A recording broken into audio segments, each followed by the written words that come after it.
Annuity News Now, and my guest is Kim O'Brien. She happens to be the Executive Director of the National Association for Fixed Annuities. Kim, thanks for joining us today. Thank you. Good to be here. So, some interesting things happening in Illinois this week. Can you talk about that? Oh, certainly. Well, the state Securities Department issued an order against two individuals and a firm.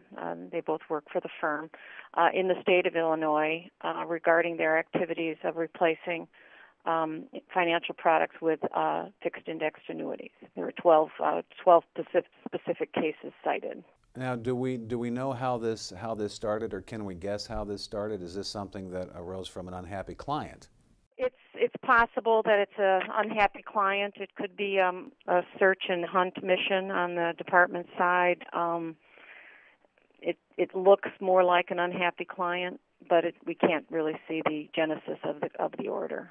Okay, so talk about. Don't we know exactly what the order involves? What essentially happened here? What was the process? Because it looks like Illinois is I mean, it just intimates that they're looking at indexed products as securities. I think it looks more like they're looking at the activities of replacement and the fiduciary responsibility of RIAs and IARs.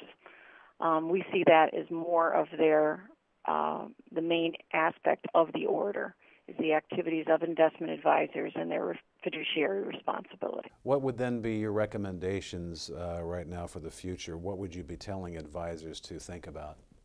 Advisors, if you're going to be in that business, you truly need to be in that business. Your business model has to be investment advisory capacity. It cannot just be merely a front or a storefront for replacing investments with fixed annuities or fixed indexed annuities. What do you think could be the long-range effects of this order?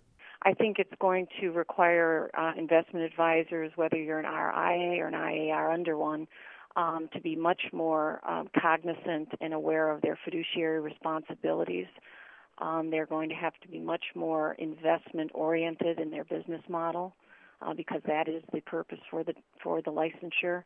I also think it's going to be important for the insurance-only agent who does not get into the investment world to make sure that when a securities department approaches you with some questions that you do not capitulate to the department and you get a lawyer. Kim, it looks like I've kind of got you here at a busy time for NAFA. How are things going there? Busy.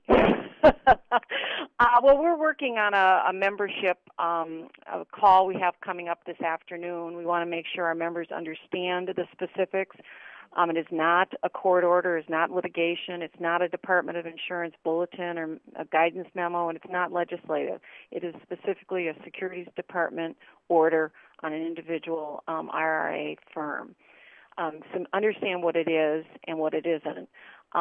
It is the order by the Securities Department on specific activities involving disclosure, the bonus and surrender charges, full suitability, modeling, as well as the fiduciary requirement on the investment advisor.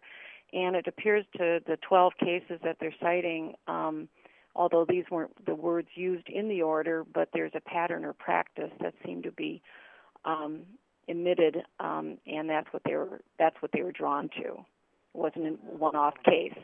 Well, Kim, we're going to keep an eye on this story. Is it okay if we perhaps contact you again to get an update at some point in the future? We're always here to help our members with information. That's what we like about NAFA, Kim. That's for sure. My guest once again is the Executive Director of the National Association for Fixed Annuities. She is Kim O'Brien, and you're watching Annuity News Now.